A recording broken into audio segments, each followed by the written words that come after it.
Oi, oi, pessoal, boa noite. Boa noite, tudo bem com vocês? Esperar aqui então vocês começarem a entrar e interagir na nossa live. Então, hoje é um dia bem especial, né? Vai ser uma live um pouco diferente do que nós estamos acostumados a fazer aqui, que a gente já tá fazendo essas lives já tem alguns meses, né? Mas hoje vai ser um tema um pouco diferente, né? Nós vamos ter uma convidada super especial, que eu vi que ela acabou de entrar. Oi, doutora Érica, tudo bem? Então, nós teremos a doutora Érica, que é a nossa convidada da live de hoje, que vai falar sobre o direito dos esteticistas, vai desvendar alguns mitos, né? Será que o esteticista pode aplicar Botox?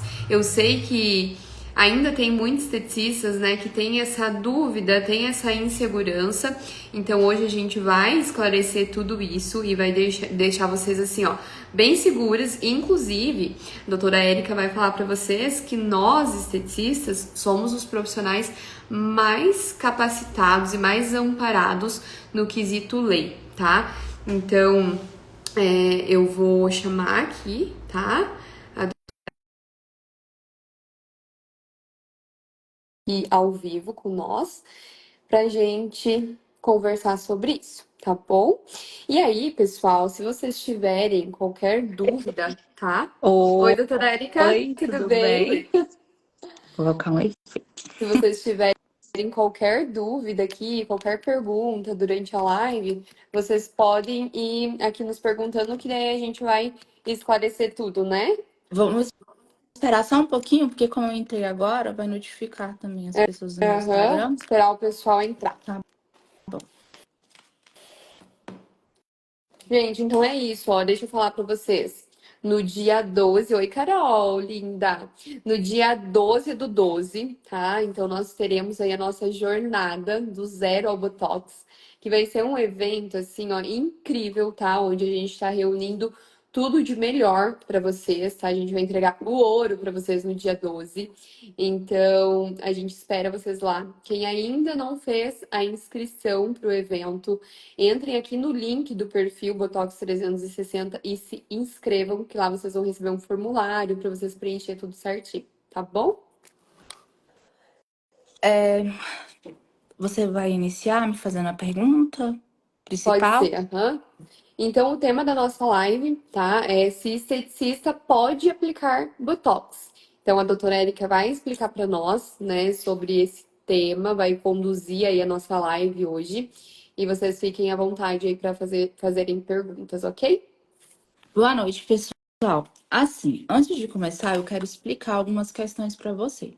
Para vocês. A linguagem aqui utilizada, ela não vai ser técnica, ou seja, no judiciário não é assim que um advogado se comunica, mas como estamos tratando de profissionais da área da saúde, esteticista, eu não vejo motivo para explicar a legislação de uma forma técnica, até porque o intuito aqui é vocês entenderem de vez essa dúvida sobre a atuação de injetáveis e esteticistas. Eu trouxe algumas imagens para facilitar essa visualização. Para quem não conhece, essa é a pirâmide de Kelsen.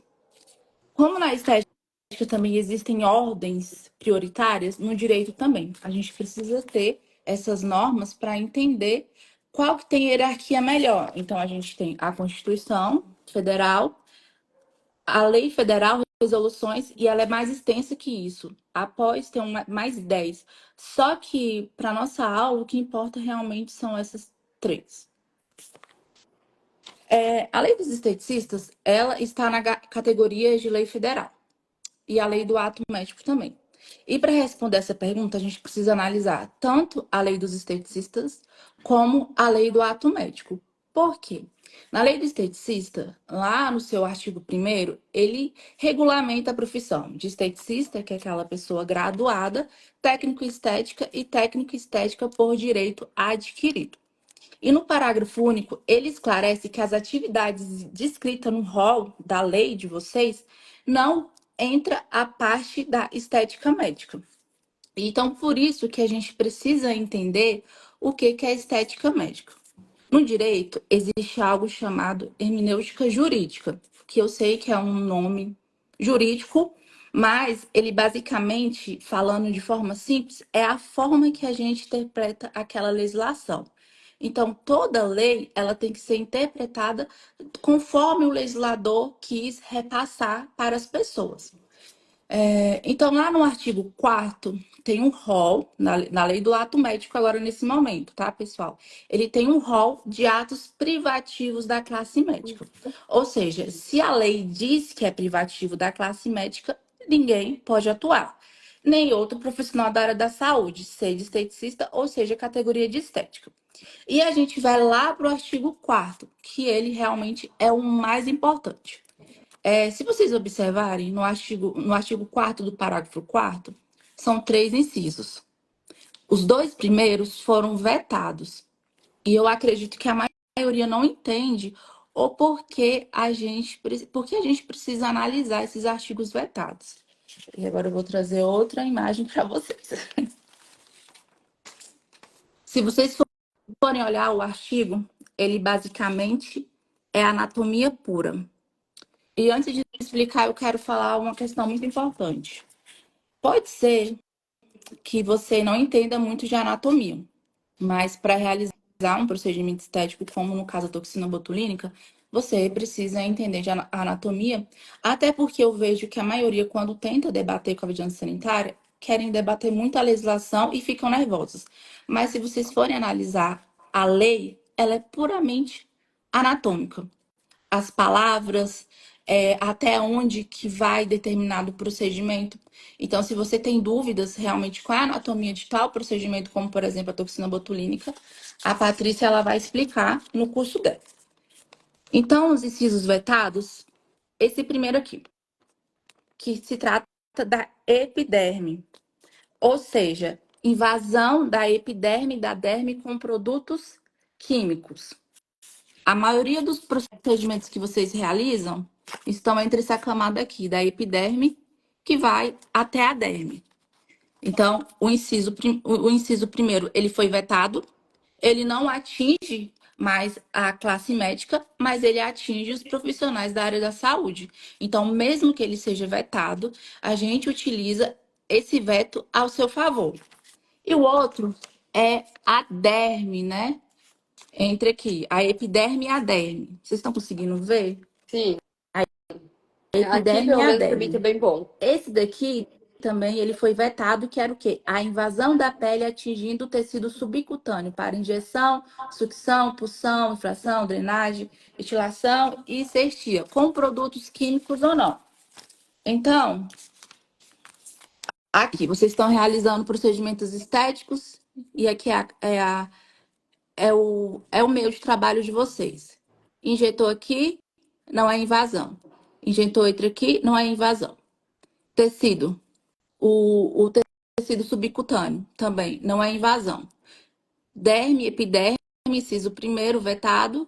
Tecido subcutâneo, o segundo inciso também vetado, que são procedimentos que vocês realizam. Ou seja, não são privativos da classe médica. E aí pode gerar uma dúvida, como, por exemplo, a toxina botulínica, que ela atinge o músculo.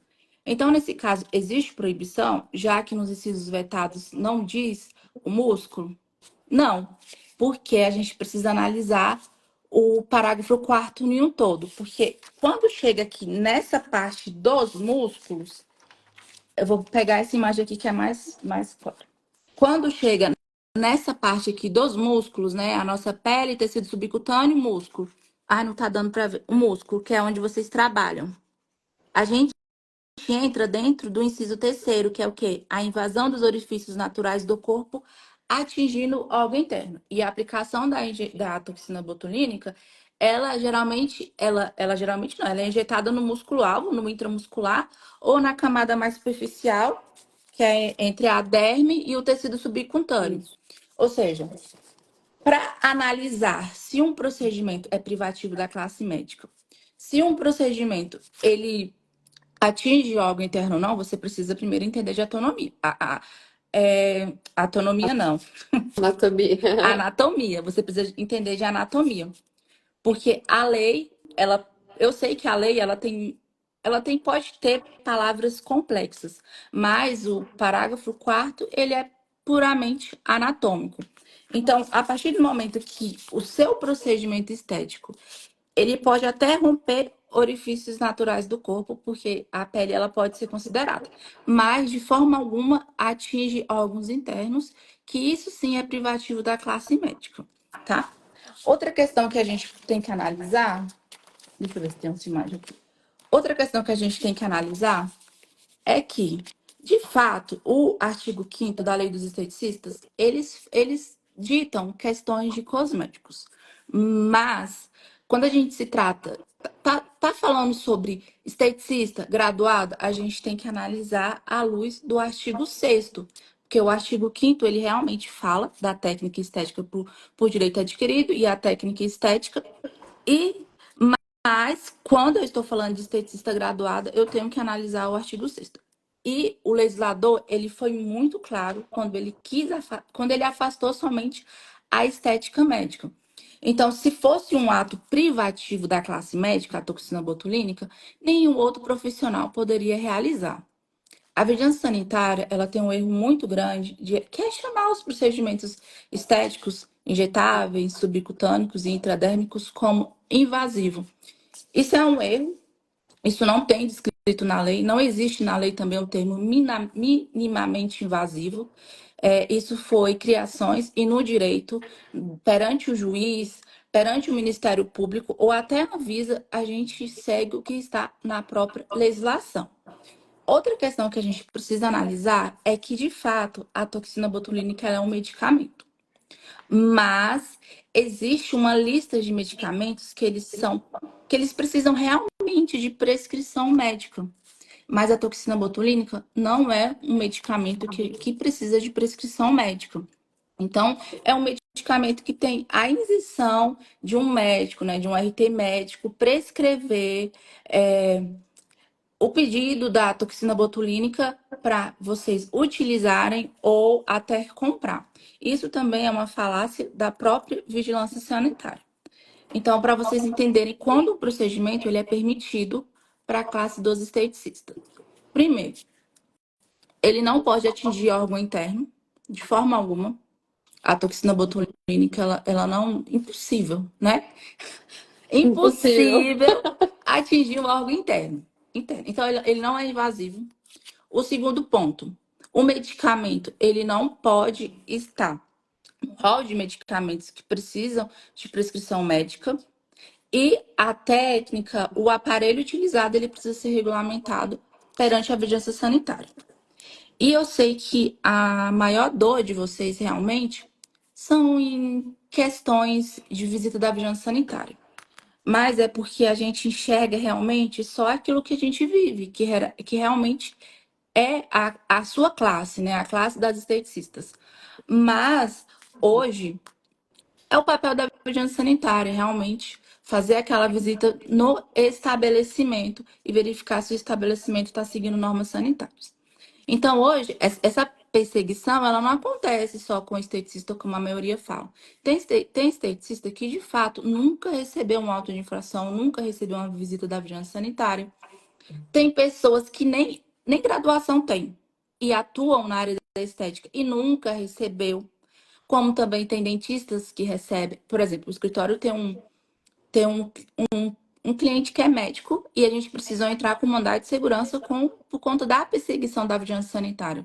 Então, eu vejo que isso está muito enraizado em vocês achar que essa perseguição é unicamente para as esteticistas, mas não é, tá? Você pode ter conselho de classe, como as outras profissões têm, mas pode ser que você responda, sim, um processo perante o Ministério Público, e se você não tiver advogado, o máximo que você vai fazer é assinar lá um termo de acordo. Eu digo aqui, não assinem, pelo amor de Deus, nenhum termo de acordo. Esses termos de acordos, eles geralmente, estão proibindo de fazer até massagem modeladora, que nada tem a ver também, nem com injeção. E outra questão também, que é importante, eu já vi muitos autos de infração. Isso é verdade, existem. Mas apenas um. desses todos que eu já analisei e realizei defesa. Apenas um estava fundamentando que a pessoa era esteticista. A maioria tem sim muita ausência de biossegurança, não segue normas sanitárias. Então, o que que a vigilância sanitária faz? É porque eu não tenho nenhum aqui. Mas ela faz um rol de coisas ilegais que vocês estão ferindo as normas sanitárias e lá no final coloca esteticista, profissional, não é legalmente habilitado. Mas antes de chegar aqui, ele discorreu um rol de normas sanitárias violadas, como, por exemplo, a ausência de de pasta sanitária, ausência de licença sanitária, ausência de coleta de lixo infectante. Outro erro bastante comum é. Eu sei que o dia de vocês são bastante corrido, mas fazer aquela análise se tem produtos fora da validade ou não e descartar. Então, o que que acontece? O papel da vigilância sanitária também é ensinar, mas a gente sabe que eles já vão lá com a total abuso de autoridade, abuso de poder, e faz a soma de todos esses erros que existem dentro da clínica e aplica um ato de infração ou um ato de interdição. E eu sei que a vigilância sanitária, de forma ilegal, ela acaba querendo ela acaba querendo colocar normas a respeito do exercício profissional, como, por exemplo, essa última nota técnica da. Calma aí que me brinco. Essa última nota técnica da vigilância sanitária, onde que basicamente ela tenta regulamentar e regularizar o exercício profissional de vocês. Porém, isso é totalmente ilegal. Não sei se vocês sabem, mas a vigilância sanitária ela é composta por funcionários públicos. Todo funcionário público precisa seguir o princípio da legalidade. Ou seja, eu, como funcionária pública, só posso aplicar aquilo que está na legislação. Eu não invento, eu não interpreto, eu aplico o que está dentro da legislação, porque senão eu acabo ferindo um princípio importante, que é o princípio da legalidade dentro da administração pública. Eu sei que na prática isso acontece bastante, né? A gente não pode evitar ou simplesmente falar que isso não acontece. Mas o que vocês podem fazer para evitar? Entender que não é um procedimento invasivo. Entender da anatomia. É muito mais fácil você pegar um fiscal e mostrar uma imagem assim para ele e demonstrar até onde que vai do que vocês tentarem debater lei. Debater lei é algo muito difícil, é algo que requer tempo, requer muito estudo. Até um advogado, quando ele vai fazer uma sustentação oral, ele treina. Ele não chega simplesmente falando sobre a lei. Ele treina porque ele quer que aquela outra parte entenda. Então, se o fiscal chegou, a primeira coisa, se tiver coragem, grave. Se você não tiver coragem, preferir, coloque o celular no modo avião e deixe escutando tudo que ele fala para você.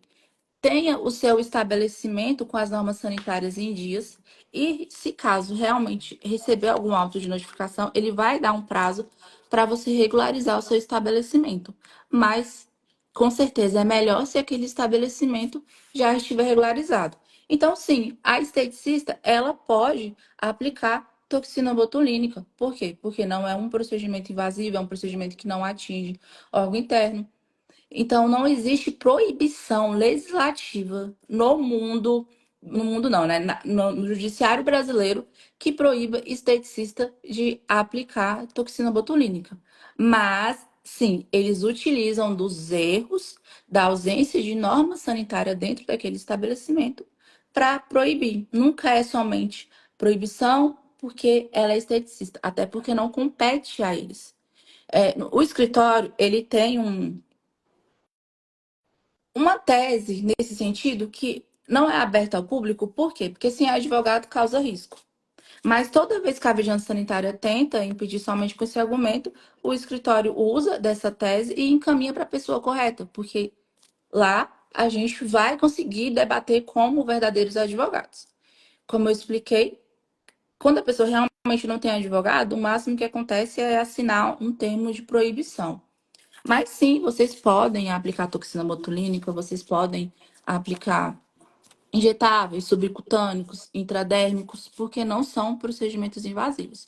O que vocês precisam realmente entender é que não vai estar em uma legislação só, é a soma é como se fosse uma valsa, uma dança, é a soma de várias legislações brasileiras, a lei dos esteticistas, a lei do ato médico e esse medicamento utilizado, ele não pode ser medicamento que precisa de prescrição médica, porque senão você acaba violando a própria legislação. Entendido, perfeito. Eu já conheço tudo de cor, mas eu acredito que alguém deve ter alguma dúvida, né? Então, pessoal, se vocês tiverem aí qualquer dúvida, tá? Por mais que às vezes vocês pensem, ah, mas é uma dúvida que parece ser boba. Às vezes não é, tá? A dúvida sua pode ser também a dúvida de outra colega. Então, se vocês tiverem alguma dúvida aí, em relação à lei, ao que pode, o que não pode, eu acredito que assim a doutora Érica foi muito clara, tá? Ela falou assim perfeitamente o que vocês precisam saber, mas se ficou ainda alguma dúvida, podem deixar aqui nos comentários que daí a gente vai responder vocês, tá bom? Ah, sobre a pós-graduação. É obrigatório ter pós-graduação, doutora Érica? Não, não é obrigatório ter pós-graduação, porque a profissão de vocês foi regulamentada por uma lei. E essa lei, a única coisa que ela fala sobre habilitar a esteticista é ela ter a graduação estética. Eu, claro, recomendo estudo sempre bom, pós, cursos, né? Por quê? Quando eu, como advogada, realizo uma defesa, com certeza, quanto mais cursos a pessoa tem naquela cartela dela, mais facilita a gente conseguir ajudar ela. Por quê? Porque está demonstrando que é uma pessoa que entende do assunto, é uma pessoa especializada naquilo. Mas a pós-graduação, para fins legais, como por exemplo, precisar realizar uma defesa de forma legal, seguindo a lei, falando que não tem pós-graduação, é muito fácil quebrar essa tese. Por quê? Porque a gente segue o que está na lei. E a lei, ela não obriga ter uma pós-graduação para atuar na área. Quando Tayana, né, perguntou, o que que acontece? Eu tô rindo da mensagem do Guilherme embaixo. A vigilância sanitária, ela atua, desculpa a palavra, mas de forma descarada. Geralmente são estetas, se vocês forem solicitar ou verificar que eles andam com crachá. São estetas. A vigilância sanitária ela é composta por estetas. E eles começaram a entrar com várias ações contra laboratórios para tentar essa proibição. Então, realmente é uma dor eminente das esteticistas e eu não nego essa proibição. Mas ainda assim existem laboratórios que realizam vendas para esteticistas. Isso é fato, porque tem esteticista trabalhando, tem esteticista comprando. E o que eu posso fazer, falar para vocês o quando você entrar em contato com o laboratório e ele negar a venda, pergunta o motivo e deixa registrado. E procure laboratórios que estejam de portas abertas para vocês. Não fique correndo atrás de laboratório, de professores, de cursos que simplesmente não valorizam a profissão de vocês. Fiz meu TCC sobre a aprovação da lei do esteticista, sou bacharel em Direito, agora eu estou finalizando minha faculdade de Estética. Parabéns, doutora. Legal, Eu imagino que deve ter muito conhecimento. com certeza. Será que alguém tem mais alguma dúvida? Deixa eu subir aqui. Acho que não. Gente, aproveitem, ó, depois tem que pagar consultoria. Eu vi aqui também da nota técnica, mas eu acredito que eu já expliquei, porque a vigilância sanitária, ela tem limite de atuação. A vigilância sanitária tem um parecer da Procuradoria que proíbe que ela fiscalize o exercício profissional. A ausência do conselho não é argumento suficiente para a vigilância sanitária tentar regulamentar a profissão de vocês, porque na ausência do conselho existe o Ministério Público, tá bom? E é até legal falar, né, doutora Érica, que às vezes o próprio agente da vigilância sanitária, ele não sabe disso, né? Não. Ele trabalha, ele faz, né? Tipo, faz o que faz e não sabe qual que é o limite dele. Então, Uhum. realmente são pessoas que a gente vê que são muito desinformadas Exatamente. do seu limite profissional, né? Então, às vezes a gente tem que entrar, bater de frente e falar, não, ó, você não pode fazer Uhum. isso, né? Isso é Então, a verdade. grande É, maioria o não escritório tem ele esse precisa ter conhecimento. bastante contato com a vigilância sanitária para conseguir resolver algumas demandas. E a maioria das vigilâncias sanitárias, elas são bem perdidas, não sabem de nada. Então, o escritório que tem que explicar o que está acontecendo. Já em capitais, por exemplo, o estado de São Paulo capital, isso não acontece. Mas também acontece mais abuso de autoridade, porque o fiscal acha que ele é Deus. Uhum, Quais exato. são as coisas necessárias para a vigilância sanitária não dar notificação? São várias. E eu acredito não sei se vocês sabem, mas dentro do curso vai ter um módulo jurídico, onde que vai ser gravado pelo Dr. Guilherme e ele vai explicar. Mas, assim, básico, precisa dar licença, precisa da coleta do lixo infectante, precisa identificar armário, precisa identificar lixeira, lixo comum, lixo infectante, precisa ter manual, precisa ter POP, precisa ter o procedimento da coleta do lixo infectante. São muitos documentos. Eu acho que no total são mais de 30. São muitos documentos mesmo. É Precisa uma pasta, renovar. né? Exatamente. Além da pasta sanitária, tem outras questões. Precisa ter cuidado em renovar a licença de funcionamento, a dispensa da licença do Corpo de Bombeiros. O que precisa entender, o que vocês precisam entender de fato, que a estética, ela trabalha diretamente com a saúde da pessoa. Ou seja, não é algo simples, que é somente eu abrir o estabelecimento e começar a atuar. Precisa Isso. sim regularizar. E é por isso que a vigilância sanitária fica no pé. Eu sei que eles abusam quase sempre, mas eles também não estão errados em ficar no pé, porque vocês que estudam de procedimento estético, vocês sabem o que pode acontecer com a ausência de biossegurança dentro de uma clínica, dentro de um hospital.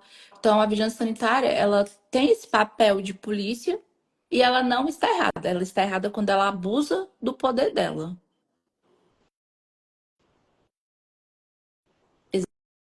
Exatamente. Por isso que é muito bom a gente entender do nosso direito, porque a gente consegue debater com a pessoa. Acontece que às vezes aquele debate ele não vai fluir. Então, o que a gente faz? Parte para a justiça. Quando a gente vê que aquele debate não vai fluir, que aquele debate não vai ter um caminho, a gente precisa do quê? Da figura do juiz. Porque aqui tem um advogado de um lado, o advogado do outro lado, as partes que contrataram o advogado e o juiz. Com o juiz, eu consigo falar termos jurídicos, porque no final ele vai decidir quem está certo e quem está errado com base nas provas juntadas nos autos. Mas é importante saber sim, até porque não tem como a esteticista ela continuar sendo castigada pela ausência de um conselho, porque o conselho de classe ele existe para fiscalizar a profissão. O que acontece com os outros conselhos? Eles criam regulamentos para que a pessoa possa trabalhar com outras demandas, mas não compete a eles, compete à União. Então, por isso que essas normas vira e mexe, elas são anuladas pelo Poder Judiciário, porque a vigilância sanitária pode passar despercebido, o esteta pode passar despercebido, mas o juiz não. O juiz não é leigo, o juiz não é burro, e aí ele acaba anulando. Então, eu acho assim, explode a minha mente essa ausência de pensamento de achar que a pessoa só é um profissional se ela tiver um conselho de classe, porque o conselho de classe ele vai te fiscalizar. Se você receber a vigilância sanitária no seu local, já tendo conselho de classe, como acontece com a maioria dos dentistas, não é o conselho de classe que vai defender.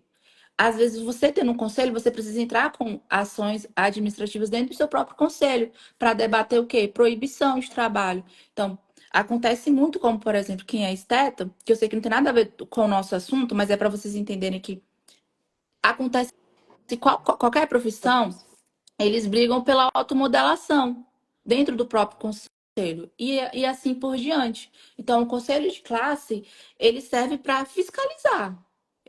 Quando vocês tiverem um conselho de classe, ele vai fiscalizar. Porque a gente sabe que nessa ausência de fiscalização, o que está acontecendo? Muitas pessoas que sequer têm nenhuma graduação se passando por esteticista. É. Acontece alguma ocorrência, intercorrência ou até falecimento da pessoa, cai no colo de quem? das esteticistas. Então, o conselho, com certeza, ele vai ajudar nisso, mas conselho de classe, ele não é tudo, tá bom? Eu até tenho para compartilhar aqui com as meninas. Eu tenho uma colega que é dentista e ela faz aquela rino estruturada, sabe? Que corta, é um procedimento Sei. cirúrgico, né? Uhum, E ela foi denunciada para o próprio conselho. uhum. Então ela tá aí também, tipo, já há anos na justiça, né? Para Sim. conseguir provar, né? Acontece. É porque Então, no começo eu acontece em expliquei todas para as áreas, vocês né? que vocês vivem muito na bolha das esteticistas e que não é errado. Eu, por exemplo, eu vivo na bolha como advogada e no de vocês porque eu atuo na área de vocês. Não sei a violação de direito de outras pessoas que eu não estou atuando. Mas existe sim esse ensinamento que foi passado para vocês que Gente, eu não tô falando que conselho não é importante, conselho é importante, tá? Mas existe sim esse ensinamento que foram repassados para vocês, que o conselho ele salva o mundo. A gente tem cliente que é médico. Quem foi realizou a defesa precisou entrar com mandado de segurança foi o escritório, porque a vigilância sanitária tá lá, perseguindo ele e ele trabalha com plástica. Então, precisou entrar. Tem fisioterapeuta impedido de trabalhar, tem biomédico impedido de trabalhar. É muito essa questão do azar realmente, porque quando o Conselho de Medicina ele entra com um processo ou a denúncia contra o Ministério Público, a petição é a mesma, ele vai na sua rede social, pega lá o seu nome da rede social, coloca lá e coloca as fotos. Então é questão que infelizmente ou recebeu uma denúncia e foi lá visitado, ou simplesmente algum representante do Conselho de Medicina fez essa busca no seu Instagram, te achou e realizou a denúncia. E aí, nesses casos, realmente a gente precisa debater no jurídico. E aí tem muitas pessoas que falam, eu vou fazer outra faculdade, prefiro fazer outra faculdade, opinião de cada uma. Mas, na visão jurídica, eu não acho correto. Por quê? Porque eu sei que é uma falsa percepção que tudo está resolvido. Porque, da mesma forma, ela pode sofrer proibição de direito. E quando eu debato da proibição de direito sobre vocês, eu debato em uma lei federal. Neles, eu debato em resoluções. E muitas vezes são resoluções que, infelizmente, foram anuladas pelo judiciário e eles vão lá e reescrevem novamente. Então, é muito na prática pode parecer difícil para vocês, mas aqui, quem está aqui do outro lado, é muito mais fácil debater juridicamente por uma lei federal do que uma resolução que é totalmente frágil. Perfeito. Tem uma pergunta aqui, doutora Érica. Enfermeiros estetas podem fazer a rinomodelação? Esse caso depende muito da norma do próprio conselho. O que acontece? O escritório, ele é muito especialista na parte dos esteticistas. Da parte de conselho de classe, são várias normas. Então, eu teria que analisar, mas eu acredito que não. Eu Pode acredito ou que não. não postar antes e depois? Pode e deve. A única coisa que você precisa ter cuidado é com o termo da imagem da pessoa. Se a pessoa permitiu você utilizar a imagem dela. Então, você pode colocar lá que a imagem foi permitida e colocar o antes e depois. Não tem essa restrição. Geralmente, quem restringe isso são conselhos de classe. Vocês ainda não têm conselho de classe, então a gente segue o que está dentro da legislação. Então, pode sim postar antes e depois. Só precisa ter esse cuidado se a pessoa realmente permitiu que você utilizasse a imagem dela. Porque os processos de danos por uso de imagem do outro são condenações exorbitantes. Então, só ter esse cuidado. Colocar a pessoa lá para assinar o termo e se ela permitir usar, se não permitir, paciência. Mas, aproveitando, eu aconselho sempre fotografar, porque isso é clínico, né? Você fotografa clinicamente, mas não posta, porque se tiver alguma intercorrência, você tem lá o antes e o depois. A Lei 13.643.